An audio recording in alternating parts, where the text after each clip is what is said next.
বান্দা যখন গুনাহ করে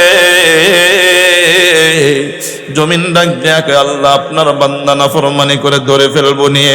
আল্লাহ ডাক দেয়া কয় জমিন রে এই বান্দা কি তুই বানাইছো নাকি আমি বানাইছি?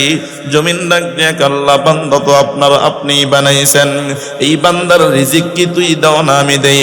জমিন ডাক দেয়া কয় আল্লাহ আপনিই তো দেন। আল্লাহ ডাক দেয়া কয় জমিন রে আমার বান্দা নাফরমানি করে বান্দা আবার সময় মতো আমার কাছে ক্ষমা চাবে, আমার বান্দা কি করলো না করলো আমি বান্দার হিসাব পরে নিব, তুই কিছু বলবি না। এই জমিন কিয়ামতের দিন কথা বলবে। ইয়াউমাইযি ইয়াসদুরুন নাসু আশতাতান লিইউরাউ আমালাহুম। এরে আল্লাহ বান্দা জমিন কথা বলবে। বিআন্না রাব্বাকা আওহা লাহা ইয়াউমাইযি ইয়াসদুরুন নাসু আশতাতান লিইউরাউ আমালাহুম। মানুষ বলবে জমিন কথা বলে কেন, জমিনে কি হয়েছে? এরে আল্লাহ বান্দা জমিন তখন কথা বলবে আল্লাহর হুকুমে, কারো হুকুমে। এরে আল্লাহ বান্দা আমরা মনে করি দুনিয়া থেকে শেষ হইলে শেষ না রে বান্দা, না। রূহের জগতে আল্লাহ হযরতে আদম আলাইহিস সালাতু ওয়াস সালামকে সৃষ্টি করার পর আদম নবীর পিঠের উপরে আল্লাহ তার কুদরতি ডান হাতটা রেখেছেন। আল্লাহ পাক আদম নবীর পিঠে কুদরতি ডান হাত রাখার পর আদম নবীর পিঠ থেকে পৃষ্ঠদেশ থেকে কিয়ামত পর্যন্ত সমস্ত বনি আদম যারা জান্নাতি হবে, জান্নাতি সমস্ত আদম সন্তানরা বের হয়ে আসছে। এরপর আল্লাহ তাআলা আদম নবীর পিঠের উপরে আল্লাহর কুদরতি বাম হাতটা রেখেছেন। কুদরতি বাম হাতটা রাখার পর আদম নবীর পৃষ্ঠদেশ থেকে কিয়ামত পর্যন্ত আনেওয়ালা সমস্ত বনে আদম যারা জাহান্নামী হবে তাদেরকে আল্লাহ বের করে নিয়ে আসছেন। জান্নাতি যারা জাহান্নামী যারা সবাইকে আল্লাহ তার কুদরতি ভাবে সামনে রেখে এবার আল্লাহ প্রশ্ন করেছেন আলাস্তু বিরাব্বিকুম, আমি কি তোমাদের প্রভু নই? তখন আমরা সবাই এক বাক্যে জবাব দিয়েছিলাম ক্বালু বালা, হ্যাঁ হ্যাঁ আপনি আমাদের প্রভু, আপনি ছাড়া আর আমাদের দ্বিতীয় কোনো প্রভু নাই। কথা বলেন ঠিক কিনা? এরে আল্লাহ বান্দা গোলাম, দুনিয়াতে এসে আমরা সবাই ভুলে গেছি রূহের জগতে কি বলছি না বলছি কিছুই স্মরণ নাই। রূহের জগতে আল্লাহ যে প্রশ্ন করেছেন সেটাও আমাদের স্মরণ নাই। হযরতে আলী কাররামাল্লাহু ওয়াজহা ডাক দিয়া কয় রে দুনিয়াবাসী শোনো, রূহের জগতে আল্লাহ যে আমাদেরকে প্রশ্ন করেছিলেন আমরা যে জবাব দিয়েছিলাম এখনো আমার কানে কেমন যেন ভাসে। আল্লাহ বলছিলেন আলাস্তু বিরাব্বিকুম, আমি কি তোমাদের প্রভু নই? তখন আমরা সবাই এক বাক্যে বলেছিলাম হ্যাঁ আপনি আমাদের প্রভু। ওই কথাটা আমার এখনো মনে আছে, এখনো আমার কানে বাড়ি খায়। হযরতে আলী এই কথা বলেন সুবহানাল্লাহ। এরে আল্লাহ বান্দা গোলাম, আমরা দুনিয়াতে এসেছি, আল্লাহ আমাদেরকে দুনিয়াতে পাঠাইছেন। আমাদের কিছু দায়িত্ব আছে, কিছু কর্তব্য আছে। কথা বলেন ঠিক কিনা? প্রত্যেকেই যার যার জায়গায় কিছু কর্তব্য আছে। নবীজি হাদিসে পাকের ভিতরে বলেন আলা কুল্লুকুম রাইন ওয়া কুল্লুকুম মাসউলুন আন রাইয়াতিহি। এরে উম্মত, তোমরা সবাই যারা যারা জায়গা থেকে দায়িত্বশীল, আর প্রত্যেককে যারা যারা দায়িত্ব সম্পর্কে কিয়ামতের ময়দানে জিজ্ঞাসিত হতে হবে। দায়িত্ব পায়া দায়িত্ব কতটুকু আদায় করলা? বাবা তার সন্তানের ব্যাপারে দায়িত্বশীল, স্বামী তার বিবির ব্যাপারে দায়িত্বশীল, বড় ভাই ছোট ভাইয়ের দায়িত্বশীল, বস তার অধীনে যারা আছে তাদের দায়িত্বশীল। কথা বলেন ঠিক কিনা? মা তার সন্তানের ব্যাপারে দায়িত্বশীল, স্ত্রী স্বামীর সংসারের ব্যাপারে কিছু কিছু ব্যাপারে দায়িত্বশীল, ইমাম সাহেব মসজিদের ব্যাপারে দায়িত্বশীল। এরে আল্লাহর বান্দা মেম্বার সাহেব এলাকার জনগণের দায়িত্বশীল, চেয়ারম্যান সাহেব ইউনিয়নের দায়িত্বশীল, এমপি সাহেব ওই তার আসনে যারা আছে সবার দায়িত্বশীল, রাষ্ট্রপতি প্রধানমন্ত্রী পুরা দেশের জনগণের দায়িত্বশীল। এই দায়িত্বশীল যারা আছে প্রত্যেককে যারা যারা দায়িত্ব সম্পর্কে পুঙ্খানুপুঙ্খানু জবাব দেওয়া লাগবে। দায়িত্ব কতটুকু আদায় করেছো, দায়িত্ব কতটুকু পালন করেছ। দায়িত্ব যদি আদায় করতে ত্রুটি হয় দায়িত্ব আদায় করতে যদি ভুল হয়, আল্লাহর আদালতে জালেমের খাতায় নামটা উঠে যাবে। আল্লাহর কাছে তখন জবাব দিয়া কোনো পার পাওয়ার সুযোগ নেই। কথা বলেন ঠিক কিনা? মালিক আমার ডাক দিয়া কয়, আসমান জমিনের মালিকানা আল্লাহর। ইয়াখলুকু মা ইয়াশা, তিনি যা চান তা তিনি সৃষ্টি করেন। যেহেতু মালিকানা ওনার, তিনি যা ইচ্ছা তা বানান। কথা বলেন ঠিক কিনা? এত বিশাল আসমান আল্লাহ বানায় রাখছে। আসমানের দিকে তাকাও, আল্লাহ ডাক দিয়া কয়, ওয়া ইলাস সামাই কাইফা রুফিআত, হে বান্দা আসমানের দিকে তাকাও, আল্লাহ কিভাবে আসমানটাকে উঁচু করে রেখেছে। আসমানের দিকে তাকাও, একটা খুঁটিও নাই। এই যে এখানে মাহফিল করার জন্য উপরে সামিয়ানা টানাইছে, সামিয়ানা গুলো যেন ঝুঁকে পড়ে না যায় জন্য কতগুলো বাঁশ দিয়া খুঁটি দিছে। কথা বলেন ঠিক কিনা? লম্বা লম্বা করে আবার কতগুলো বাঁশ দিয়া আড়া সিস্টেম দিয়েছে, যাতে করে সামিয়ানা নিচের দিকে ঝুঁকে না পড়ে। আল্লাহ যে এত বিশাল আসমানটা বানাইলেন, আসমানের ভিতরে একটা খুঁটিও নাই, কোনো ত্রুটি খুঁজে পাবেন না, কোনো দোষ খুঁজে পাবেন না। সূরাতুল মুলুকের ভিতরে আল্লাহ বলেন, ফারজি'ল বাসারা হাল তারা মিন ফুতুর সুম্মা রজি'ল বাসারা কাররাতাইন ইয়ানকলিবু ইলাইকাল বাসারু খাসিআন ওয়া হুয়া হাসির। আসমানের দিকে নজর দাও, আসমানের দিকে তাকাও, কোন ত্রুটি কোনো খুঁত খুঁজে পাও কিনা। বলে আল্লাহ পাকের সৃষ্টির ভিতরে কোনো খুঁত নেই, কোনো ত্রুটি নেই। কথা বলেন ঠিক কিনা? আল্লাহ নিখুঁত ভাবে সব কিছু বানায় রাখছেন।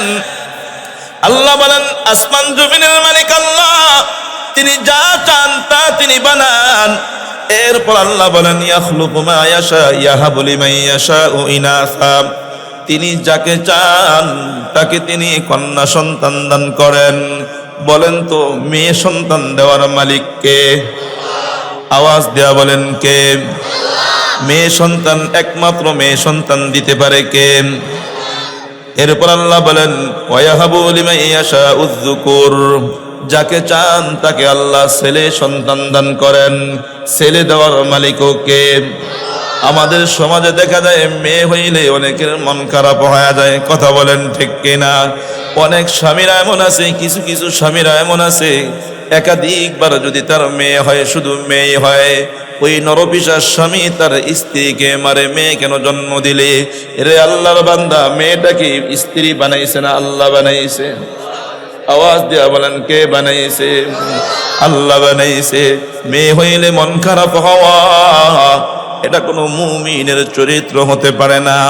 মেয়ে হইলে তো মন খারাপ করতো ওই জাহিলি যুগের মানুষগুলো। কথা বলেন ঠিক কিনা? এরে আল্লাহর বান্দা গোলাম, আল্লাহ ডাক দিয়া কয়, যাকে চান তাকে তিনি মেয়ে সন্তান দান করেন। এরপর আল্লাহ বলেন, যাকে চান তাকে তিনি ছেলে সন্তান দান করেন। এরপর আল্লাহ বলেন, আও ইউযাউযুহুম যুকরানা ওয়া ইনাসা, যাকে চান তাকে তিনি ছেলে মেয়ে উভয়টা দান করেন। আমাদের সমাজের ভিতরে তাকায়া দেখবেন, কিছু মানুষ আছে শুধু মেয়ের বাবা, এদের কোনো ছেলে নাই।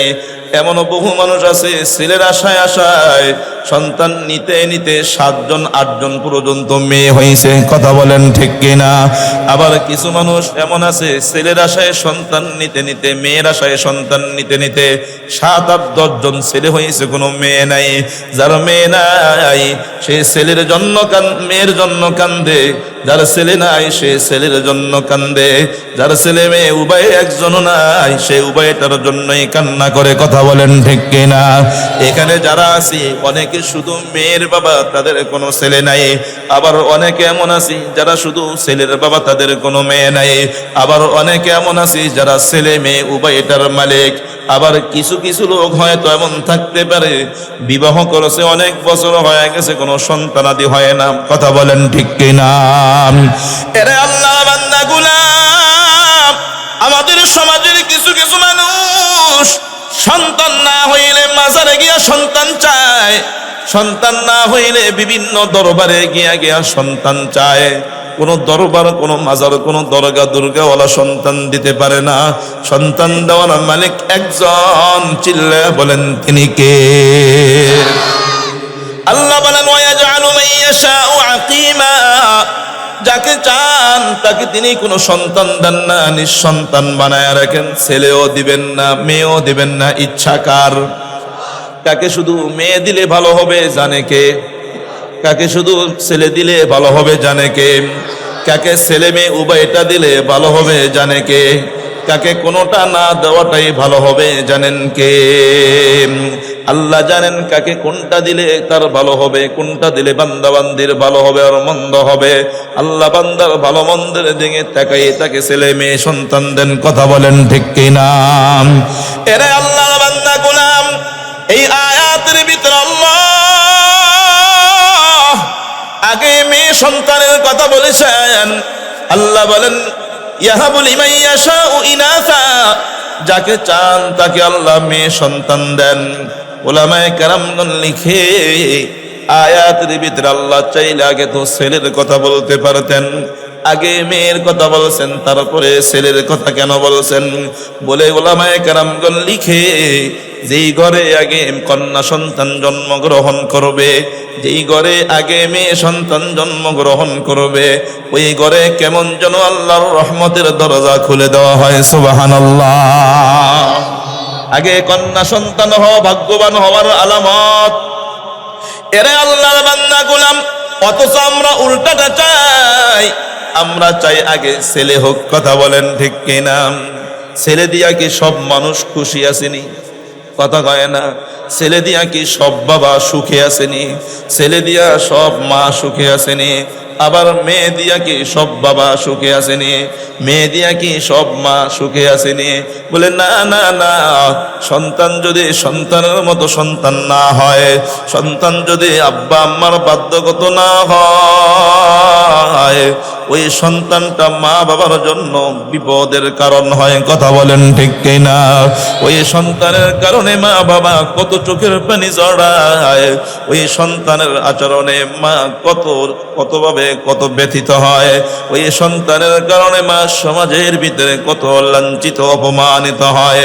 এজন্য সন্তান যাদের আছে আল্লাহর কাছে দোয়া করতে হবে, আল্লাহ আমার সন্তানগুলোকে আপনি নেককার বানায়া দেন। যাদের সন্তান নাই আল্লাহর কাছে কামনা করতে হবে, আল্লাহ আমাকে আপনি নেককার সন্তান দান করেন। সন্তান না হইলে সন্তান চাইতে হয় আল্লাহর কাছে। পয়গম্বর ইব্রাহিম আলাইহিস সালাতু ওয়াস সালামের ঘটনা আমরা সবাই জানি।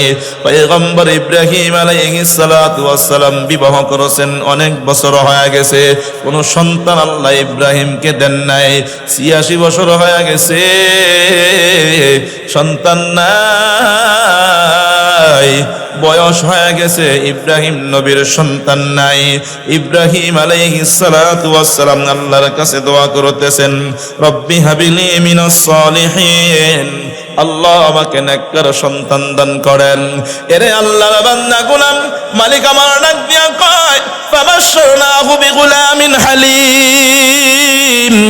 আমি আল্লাহ ইব্রাহিমকে সহনশীল ধৈর্যশীল এক সন্তান, এক গোলামের এক বাচ্চার শুভ সংবাদ দিলাম। সুবহানাল্লাহ। ইব্রাহিম আলাইহিস সালাতু ওয়াস সালাম বিবাহ করার পর সন্তান হয় না। ইব্রাহিম নবীর প্রথম বিবির নাম হচ্ছে হযরতে সারা। কি নাম? কি নাম? সারা। হযরতে সারা এত সুন্দরী, এত সুন্দরী হযরতে সারা। এরে আল্লাহর বান্দা, কিতাবের ভিতরে লিখে আল্লাহ দুনিয়াতে যত নারী সৃষ্টি করেছেন, নারীদের ভিতরে সবচাইতে সুন্দরী করে আল্লাহ বানাইছেন আমাদের মা হযরতে হাওয়া আলাইহাস সালাতু ওয়াস সালামকে। পৃথিবীর প্রথম মহিলা হযরতে হাওয়াকে আল্লাহ সবচাইতে সুন্দরী করে বানাইছে। এরপর হযরতে সারাকে আল্লাহ অনেক সুন্দর রূপ দান করেছেন। পয়গম্বর ইব্রাহিম আলাইহিস সালাতু ওয়াস সালাম যখন নিজ দেশ থেকে আরেকটা রাষ্ট্রের উপর দিয়ে অন্যদিকে রওনা হয়ে গেলেন, যেই রাষ্ট্রের উপর দিয়ে রওনা হয় কিতাবের ভিতরে লিখে। কেউ কেউ বলেন ওই রাষ্ট্রটা হলো মিশর। ওই মিশরের যিনি বাদশাহ, মিশরের বাদশাহ যে হয় তাকেই ফেরাউন বলা হয়। তৎকালীন যেই ফেরাউন ছিল, তৎকালীন যে মিশরের বাদশা ছিল, ওই মিশরের বাদশার চরিত্র ছিল বড় খারাপ। ওই মিশরের বাদশা নারী লিপ্সা তার ভিতরে বেশি ছিল। নারীদেরকে দেখলেই সে তার নিজেকে কন্ট্রোল করতে পারতো না। সুন্দরী কোনো মেয়ে দেখলে সে নিজেকে আর ঠিক রাখতে পারতো না। তার রাষ্ট্রে যদি কোনো সুন্দরী মেয়ে আগমন করতো, সে তার নিজের চরিত্র এখানে বিলীন করে দিত। ওই মেয়েটার সতীত্ব নষ্ট করে দিত। ইব্রাহিম আলাইহিস সালাতু ওয়াস সালাম যখন ওখান দিয়ে তারা বিবিকে নিয়ে যাইতেছে, ইব্রাহিম নবীর কানে সংবাদ আসছে এই দেশের বাদশার চরিত্র এই। তবে বাদশার একটা ভালো গুণ আছে, বাদশা যদি জানে মেয়েটার সাথে তার ভাই আছে, ভাইয়ের সামনে বোনের ইজ্জত নষ্ট করে না। সুবহানাল্লাহ। এরে আল্লাহর বান্দা গোলাম, এজন্য ইব্রাহিম নবী ডাক দিয়া কয়, রে বিবি, বাদশার সামনে যদি আমরা পড়ে যাই, বাদশার মুখামুখি যদি আমরা হই, বাদশাও আগে আদেশ করে রাখছে আমার রাজ্যের ভিতরে কোনো সুন্দরী মেয়ে ঢুকলে তোমরা তাকে আমার দরবারে নিয়ে আসবা। ইব্রাহিম নবী আলাইহিস সালাতু ওয়াস সালামকে এবং তার বিবিকে যখন বাদশার কাছে নিয়ে যায়, ইব্রাহিম নবী বিবিরে ডাক দিয়া কয়, রে বিবি, বাদশা যদি জিজ্ঞেস করে আমরা সম্পর্কের কি লাগি, আমরা উভয়ে বলবো আমরা দুজন সম্পর্কের ভাই বোন। হযরতে সারা ডাক দিয়া কয়, নবী আমার। হযরতে সারা ডাক দিয়া কয়, স্বামী আমার। আমরা যদি দুইজন ভাই বোন বলে পরিচয় দেই, এটাকে মিথ্যা হবে না। আমরা তো দুইজন স্বামী স্ত্রী, ভাই বোন বলে কেন পরিচয় দিব? ইব্রাহিম নবী ডাক দিয়া কয়, রে সারা, আমরা দুইজন স্বামী স্ত্রী সেটা ঠিক আছে, তবে আমাদের আদি পিতা হযরতে আদম, আমাদের আম্মা জান হযরতে হাওয়া আলাইহাস সালাতু ওয়াস সালাম, এই দুই জিনের দিকে তাকায়া সমস্ত আদম সন্তান ভাই বোন। সুবহানাল্লাহ বলেন। সেই সুবাদে আমি আর তুমি ভাই বোন। বাদশার সামনে গিয়া যদি জিজ্ঞেস করে, বাদশা যদি জিজ্ঞেস করে তোমরা সম্পর্কের কি হও, আমরা দুইজন বলবো আমরা দুইজন সম্পর্কের ভাই বোন হই। কারণ বাদশার একটা গুণ ভালো আছে, যদি ভাইয়ের সামনে ভাইয়ের সাথে বোন থাকে, ভাইয়ের সামনে বোনের ইজ্জত বাদশা নষ্ট করে না। এরে আল্লাহর বান্দা গোলাম, বাদশার দরবারে যখন ইব্রাহিম আলাইহিস সালাতু ওয়াস সালাম এবং তার বিবিকে পেশ করা হয়, বাদশা ইব্রাহিম নবীর বিবির দিকে তাকায়া, হযরতে সারার দিকে তাকায়া চোখ আর নামাইতে পারে না। আল্লাহ হযরতে সারা আলাইহিস সালাতু ওয়াস সালামকে এত সুন্দর রূপ দান করেছে, চোখ নামাইতে পারে না। বাদশা ডাক দিয়া কয়, তোমরা দুইজন সম্পর্কের কি? ইব্রাহিম নবী ডাক দিয়া কয়, আমরা দুইজন সম্পর্কের ভাই বোন। সুবহানাল্লাহ। বাদশা ডাক দিয়া কয়, ভাই বোন পরিচয় দিল কাজ হবে না। সারা যে সুন্দর, আমি এই সারাকে আমার কাছে পাইতে চাই, মনের খাহেশ পূরণ করতে চাই। এরে আল্লাহর বান্দা, আমাদের দেশে একটা প্রবাদ বাক্য আছে, জোর যার মুলুক তার। হয় না? কথা কন না, আপনারা আছেন আমার সাথে? কি কয়? জোর যার মুলুক তার। এরে আল্লাহ বান্দা গোলাম, বাদশার ক্ষমতা আছে, পুলিশ প্রশাসন সেনাবাহিনী সব বাদশার পক্ষে, ইব্রাহিম নবীর পক্ষে তো কেউ নাই। বাদশা ডাক দিয়া কয়, ইব্রাহিমকে আমার এই এরিয়ার বাহিরে বের করে দাও, আমার প্রাসাদের বাহিরে বের করে সারাকে আমার খাস কামরায় নিয়ে আসু। এরে আল্লাহর বান্দা, এক রুমের ভিতরে হযরতে সারার ওই জালেম বাদশা ইব্রাহিম নবীকে বাদশার প্রাসাদের বাহিরে বের করে দিছে। ইব্রাহিম নবী বাহিরে অপেক্ষমান। ইব্রাহিম নবী চিন্তা করলেন, আল্লাহ, এখানে বাধা দেওয়ার মতো কেউ নাই, আমরা দুর্বল। আল্লাহ, বাদশা যদি আমার বিবির সতীত্ব নষ্ট করে, আমার কিছুই করার নাই। ইব্রাহিম নবী আর দেরি করে নাই, ওযু করে নামাজের দাঁড়ায় গেছে, 2 রাকাত সালাতুল হাজত পরে আল্লাহর দরবারে দুখানা হাত উঠায়া দোয়া শুরু করে দিছে। সুবহানাল্লাহ। ইব্রাহিম নবী জানে এই মুহূর্তে কঠিন সময়, কারো যদি কিছু করার না থাকে, আমার আল্লাহ কঠিন বিপদ থেকেও হেফাজত করতে পারে। কথা বলেন ঠিক কি না? যেখানে আর কোনো উপায় থাকে না, আল্লাহ চাইলে উপায় বের করে দিতে পারে, আল্লাহ হেফাজত করতে পারে। ইব্রাহিম নবী নামাজের ভিতরে দাঁড়ায় যায়, সালাতুল হাজতের নামাজে দাঁড়ায় যায়। এখান থেকে বোঝা যায় কোন বিপদ যদি হয়, সবার আগে আল্লাহর কাছে নামাজের মাধ্যমে সাহায্য চেতে হয়। কথা বলেন ঠিক কিনা? সূরাতুল বাকারার এক আয়াতের ভিতরে আল্লাহ বলেন, ওয়াস্তাঈনু বিস-সাবরি ওয়াস-সালাহ। এরে বান্দা, এ মুমিন, কোন বিপদে পড়ে গেলে, কোন সমস্যার সম্মুখীন হলে, তখন তোমরা ধৈর্যের মাধ্যমে, নামাজের মাধ্যমে আল্লাহর কাছে সাহায্য চাও। সুবহানাল্লাহ। বিপদে পড়ে গেলে ব্যাধিস হওয়া যাবে না, হাই হুতাশ করা যাবে না। বিপদ আসলে ধৈর্য সহকারে শান্তশিষ্ট থেকে আল্লাহর সাহায্য চাওয়া লাগবে, নামাজের মাধ্যমে আল্লাহর কাছে সাহায্য কামনা করা লাগবে। কথা বলেন ঠিক কি না?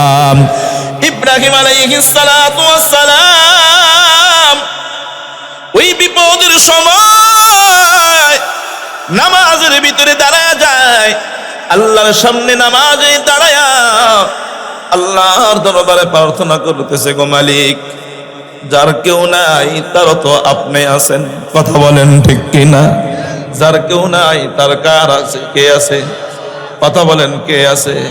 যার পক্ষে কেউ নেই তার পক্ষে কে আছে? যার পক্ষে সময় আছে তার লোকেও কে আছে? আল্লাহ। এরে আল্লাহ বান্দা গুলাম, আমার আল্লাহ সব সময় আমাদেরকে তার রহমতের চাদর দিয়া ঢেকে রাখেন। কথা বলেন ঠিক কিনা? আল্লাহ সব সময় তার রহমত আর বরকত দিয়ে আমাদেরকে ঢেকে রাখেন। লাহু মুআক্কিবাতুম মিন বাইনি ইয়াদাইহি ওয়া মিন খালফিহি ইয়াহফাজুনাহু মিন আমরিল্লাহ। আল্লাহ সূরাতুর রাদের এক আয়াতের ভিতরে বলে, বান্দারে, তুই যেখানেই থাকো না কেন, আমার ফেরেশতারা তোর সাথে সাথে থাকে। আমার ফেরেশতারা আমি আল্লাহর হুকুমে তোরে চতুর্দিক থেকে হেফাজত করে। সুবহানাল্লাহ। আল্লাহ তাআলা সব সময় আমাদের সাথে গার্ড দিয়ে রাখছেন, ফেরেশতা পাঠায়া রাখছেন। এরে আল্লাহ বান্দা গুলাম, আমার আল্লাহ সব সময় আমাকে দেখে। আমার আল্লাহ সব সময় আমি কি বলি, কি করি, সব শুনে আর দেখে। কথা বলেন ঠিক কিনা? সবার চোখ আড়াল করলেও আবার মাওলার কুদরতি চোখের আড়াল হওয়া যায় না। ঠিক নেই বলেন? গোপনে করলেও দেখেন কে, প্রকাশ্যে করলেও দেখেন কে। শীতের ভিতরে ল্যাপ কম্বল মোড় দিয়া মোবাইল টিপলে, মোবাইলের উল্টা পাল্টা জিনিস দেখলে, আব্বা মা না দেখলো দেখেন কে? আওয়াজ দিয়া কোন কে? গোপনে গুনাহ করলে দেখে কে? প্রকাশ্যে গুনাহ করলে দেখে কে? বান্দা, তুমি যেখানেই থাকো, তোমার দিকে কে তাকায় আছে?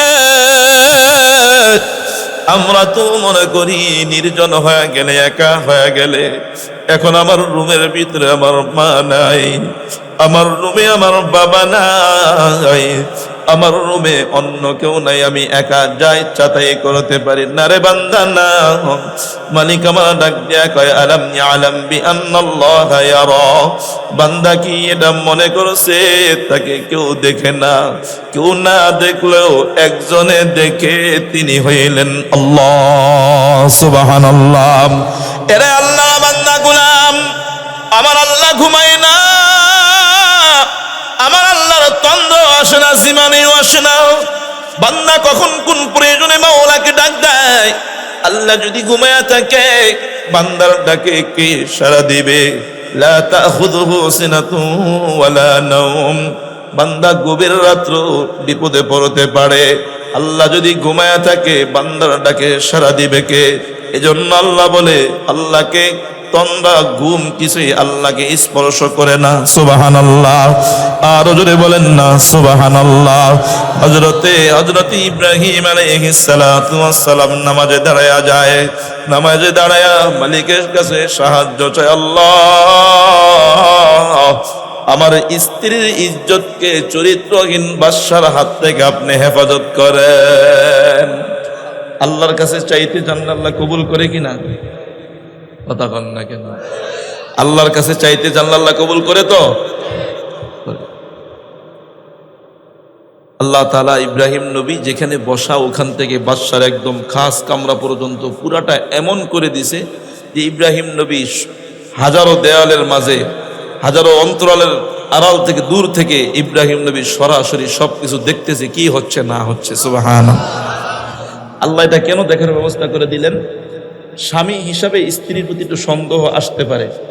আমার স্ত্রী যতই ভালো হোক, বাদশা জালেম বাদশার সামনে বাদশা তো কত কিছু জোর করে করতে পারে, কি বলেন? এক সন্দেহ, আরে আমার স্ত্রীর সাথে, আমার বিবির সাথে জালেম বাদশা কি না কি করলে একটা কষ্ট আসতে পারে ভিতরে। এজন্য আল্লাহ তাআলা ইব্রাহিম নবীকে দেখিয়ে দিলেন, খলিল, আমি আপনার বিবিকে সম্পূর্ণ নিরাপদে রেখেছি, বাদশা কিছুই করতে পারবে না। সুবহানাল্লাহ। খাস কামরার ভিতরে ইব্রাহিম নবী এবং খাস কামরার ভিতরে বাদশা এবং হযরতে সারা। বাদশা ভাবছে কেউ দেখে না, মনের খাহেশ এখন পূরণ করবে। যখনই স্পর্শ করার জন্য, ধরার জন্য হাত বাড়াইল, এই হাত কার হুকুমে চলে? কথা কয় না। এই হাত কার হুকুমে চলে? এই চোখ কার হুকুমে চলে? এই কান কার হুকুমে চলে? এই জবান কার হুকুমে কথা বলে? এই পা কার হুকুমে চলে? সব আল্লাহর হুকুমেই চলে। আল্লাহ যদি চলা বন্ধ করে দেয়, চলতে পারবে না। কত মানুষ প্যারালাইসিস হয়ে আছে, হাঁটতে পারে না, কথা কন না। কত মানুষের চোখ আছে, চোখে দেখে না। কত মানুষের কান আছে, কানে শুনে না। কত মানুষের আমাদের মতোই জিব্বা টিব্বা সব আছে, কিন্তু কথা বলতে পারে না। আছে কিনা বলেন? আবার কত মানুষ সারা জিন্দেগি কথা বলছে, মরার আগে কথাটা বন্ধ হয়ে গেছে, আছে না? কথা কন না কেন? সারা জীবন কত চলাফেরা করছে, এক সময় তার পা দুইটা প্যারালাইসিসে অচল হয়ে গেছে। এই হাত দিয়া কত কিছু ধরছে, এক সময় এমন হয় যে তার হাতটা প্যারালাইসিসে অবশ হয়ে বাদ হয়ে গেছে, হয় কিনা বলেন? তো এইগুলো যে আমরা মনে করি আমাদের, কিসের আমাদের? সবগুলো আল্লাহর। কার? আমি আপনি কার? আগেই বলছি সবকিছুর মালিককে। আওয়াজ দিয়া বলেন কে? এরে আল্লাহর বান্দা গোলাম, বাদশা যখন হযরত সারাকে স্পর্শ করার জন্য হাত বাড়ায়, ওই জায়গায় কেউ নাই। কেউ না থাকলেও আছেন কে? কথা বলেন কে? হযরতে সারা আল্লাহর বড় কাছের একজন বান্দি ছিলেন। আল্লাহর সাথে সারার সাথে গভীর সম্পর্ক। হযরতে সারা আল্লাহর এত পছন্দের বান্দি। হযরতে সারা ডাক দিয়া কয়, আল্লাহ তুমি হেফাজত করো। আল্লাহ, আমার এই চরিত্র, আমার এই ইজ্জতে আমার স্বামী ছাড়া কেউ কখনো হাত দিতে পারে নাই। আল্লাহ, আমার এই সতীত্ব যেন বাদশা নষ্ট করতে না পারে, তুমি হেফাজত কইরো। আমাদের সমাজে বহু মেয়েরা এমন আছে, ভালো ভালো ফ্যামিলির বহু মেয়েরা এমন আছে, এরে আল্লাহর বান্দা জীবনে একজনকেই নিজের সঙ্গী বানায়, সে হলো তার স্বামী। কথা বলেন ঠিক কিনা? এরে আল্লাহর বান্দা স্বামী ছাড়া ভিন্ন কোনো পুরুষের দিকে তার আকর্ষণ নাই। স্বামী ছাড়া ভিন্ন কোনো পুরুষকে তাই সে স্পর্শ করতে দেয় না। স্বামী ছাড়া ভিন্ন কোনো পুরুষের সাথে রসের কথা বলে না। তবে এই জামানায় এই মোবাইল আসার পরে এমন শুরু হয়ে গেছে, অনেক যুবতী মেয়েরা চরিত্রহীনা হয়ে গেছে। কথা বলেন ঠিক কিনা? দেখা যায় তাদের বয়ফ্রেন্ডের অভাব নাই, মাঝে মাঝে মোবাইলে দেখতে পান এই যে চরফেশনেই তো কত ঘটনা দেখা যায়। কিছুদিন পর পর বের হয়, বিবাহের জন্য অনশন শুরু করে। এতদিন আমাকে সে ভোগ করেছে, এখন বিবাহ করবে না কেন? এই যে বিবাহ বহির্ভূত যত সম্পর্ক আছে, সব সম্পর্ক হারাম। কথা বলেন ঠিক কিনা? এরে আল্লাহ বান্দা, ভিন নারীর দিকে তাকাইলে চোখের জিনা, ভিন নারীকে হাত দিয়া ধরলে হাতের জিনা, ভিন নারীর সাথে অপ্রয়োজনীয় কথা বললে, মনের খাহেশ নিয়ে কথা বললে জবানের জিনা। কথা বলেন ঠিক কিনা? ভিন নারী নিয়ে চিন্তা ফিকির করলো দামাগের জিনা হয়। কথা বলেন ঠিক কিনা? আল্লাহ ডাক দিয়া কয়, ওয়ালা তাকরাবুজ জিনা, ইন্নাহু কানা ফাহিশা। এরে বান্দারা, এ ঈমানদারেরা, তোমরা জিনা করবা তো করবা না, জিনা তো করবা না, করবাই না, জিনার ধারে কাছেও তোমরা যাইবা না। নিষেধ করেছেন কে? আল্লাহ ডাক দিয়া কয় ইন্নাহু কানা ফাহিশা, এটা অনেক বড় অশ্লীলতা, জিনার ধারে কাছেও তোমরা যাও না। এখন দেখা যায় আমাদের সমাজের ভিতরে জিনার প্রচলনটা বেড়ে গেছে, কথা বলেন ঠিক কি না? জিনা বেড়ে গেছে, ব্যভিচার বেড়ে গেছে, মানুষের চরিত্র নষ্ট হয়ে যাচ্ছে। আল্লাহ হেফাজত করেন, বলে না আমি। কত জায়গায় গেলে কত ঘটনা শুনি, কত যুবকদের এক একজনের 4-5টা করে গার্লফ্রেন্ড, কয়টা? মাঝে মাঝে গিয়া ঘুরতে গিয়া ধরাও খায়, কথা কন ঠিক কিনা? মুরব্বী যারা আছেন আলহামদুলিল্লাহ, এরা তখন এটি বুঝতেন না ওই গার্লফ্রেন্ড টার্লফ্রেন্ড তাদের নাই ছিল, ঠিক কিনা বলেন? আর এখন বাপ মা এক জায়গায় পছন্দ করে, ছেলে কয় না আমার আগের পছন্দ করা আছে।